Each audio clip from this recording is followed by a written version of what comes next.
বীৰ লাচিত সেনা অসমৰ প্ৰশংসনীয় পদক্ষেপ। সেউজীয়া বাঘজান জ্বলি ছাই হৈ গ'ল, কিন্তু চৰকাৰে বাঘজানবাসীলৈ আজিও সঁহাৰি নজনালে।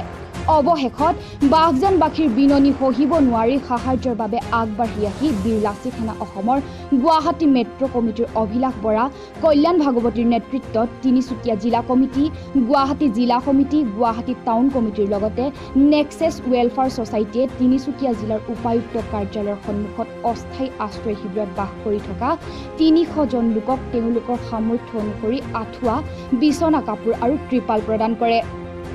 বীৰ লাচিত সেনা অসমৰ সদস্যসকলৰ লগতে সাহায্য প্ৰদানত সহযোগ কৰা সকলোৱে বাঘজানবাসীক অনাগত দিনবোৰতো তেওঁলোকৰ সামৰ্থ্য অনুসৰি সঁহাৰি জনাই যাব বুলি প্ৰতিশ্ৰুতি প্ৰদান কৰে। লগতে বাঘজানবাসীৰ ক্ষতিপূৰণ আৰু সমস্যা সমাধান যাতে অতি শীঘ্ৰে কৰি দিয়ে তাৰ বাবে চৰকাৰখনক দাবী আৰু আহ্বান জনায়। হয়, আজি আমাৰ বীৰ লাচিত সেনা কেন্দ্ৰীয় সমিতি, আমাৰ গুৱাহাটী জিলা সমিতি আৰু গুৱাহাটী টাউন কমিটি, আমাৰ অভিলাষ বৰা আৰু কল্যাণ ভাগৱতী,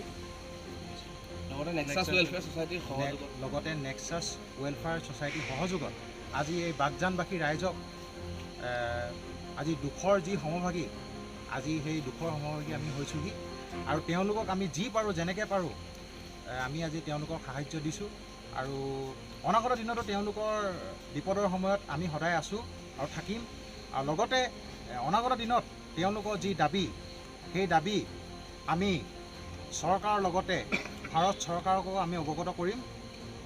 এই দাবী আমাৰ ৰাইজৰ দাবী, এই ৰাইজৰ দাবী সদায় আমি ৰাইজৰ পক্ষত আছোঁ, ৰাইজৰ পক্ষত আমি থিয় দিম। এই আজি দুখৰ দিনত আমি আজি সমভাগী হ'লোঁ আৰু আমাৰ আজি গুৱাহাটী কেন্দ্ৰীয় নেতৃত্বৰ, গুৱাহাটী টাউন কমিটি আৰু নেক্সাছ ৱেলফেয়াৰ ছ'চাইটিৰ আজি উদ্যোগত তেওঁলোকক আজি আমি সাহায্য দিয়া হ'ল আৰু তেওঁলোকৰ আজি বিষয়ববীয়াই কি সাহায্য দিলে আপোনালোকে? তেওঁলোকৰ আজি যিখিনি নেতৃত্ব লৈছিলে তেওঁলোকে আজি তেওঁলোকক আপোনালোকৰ আগত অৱগত কৰিব কি সাহায্য দিয়া হ'ল। আমি তিনিচুকীয়া জিলা বীৰ লাচিত সেনা সমিতিও আজি তেওঁলোকক সহায় সহযোগিতা কৰা হ'ল আৰু তেওঁলোকে আপোনালোকক অৱগত কৰিব যে তেওঁলোকে আজি কি সাহায্য দিলে, এই বিষয়ে তেওঁলোকে অৱগত কৰিব। বৰ্তমান সময়ত আমি বীৰ লাচিত সেনা অসমৰ তৰফৰ পৰা আমি চৰকাৰলৈ দাবী জনাওঁ যে বাঘজানৰ যি এই দুৰৱস্থা হৈছে, তেওঁলোকৰ যিখিনি দাবী আছে, তেওঁলোকৰ যিখিনি ক্ষতিপূৰণ আছে, সেই দাবীখিনি তেওঁলোকে ক্ষতিপূৰণখিনি দিয়ক আৰু তেওঁলোকে যে ইয়াত আজি শুব লগা হৈছে, বহিব লগা হৈছে, সেইখিনিৰ পৰা তেওঁলোকক উদ্ধাৰ কৰক। আজি মই নেশ্যনেল মিডিয়াকো অনুৰোধ জনাম, কাৰণ তেওঁলোকে এতিয়া বৰ্তমান তেওঁলোকৰ কাৰণে নিউজ হৈ গ'ল যে আপোনালোকে গম পাইছে যে কোন ঢুকাইছে, কংগনা ৰাণাৱতৰ লগত তেওঁলোকৰ লগত জড়িত। কিন্তু বৰ্তমান আমি যিখিনি সাধাৰণ জনগণ আছোঁ অসমৰ, আমাৰ লগত কোনো মানুহ ইয়াত প্ৰথমে ইয়াত নেশ্যনেল মিডিয়াৰ পৰা ইজন আহিলে বাঘজান জ্বলিছে। এতিয়া কিন্তু তেওঁলোকৰ আমি দেখা পাইছোঁ, আপোনালোকৰ মাধ্যমৰ জৰিয়তে আপোনালোককো আমি ধন্যবাদ জনাম যে এইটো সময়ত কিন্তু কোনো নেশ্যনেল মিডিয়াৰ পৰা ডাঙৰ কোনো নিউজ চেনেল ইয়াত আহি পোৱাহি নাই। তেওঁলোক আহক, তেওঁলোকে চাওক, তেওঁলোকে ৰাইজক জনাওক, অসমে জানক, ভাৰতে গম পাওক যে ইয়াত কি চলি আছে। বৰ্তমান সময়ত বাঘজানৰ অৱস্থা বহুত বেয়া। আমি তেওঁলোকৰ ইয়াৰ যিখিনি ইয়াৰ মানুহ আছে, লোকেল পিপলছ আছে, তেওঁলোকৰ পৰা আমি গম পাইছোঁ যে ইয়াত আপোনালোকৰ বহুতো গৰ্ভৱতী মহিলা তেওঁলোকে মৃত সন্তান জন্ম দিব লগা হৈছে।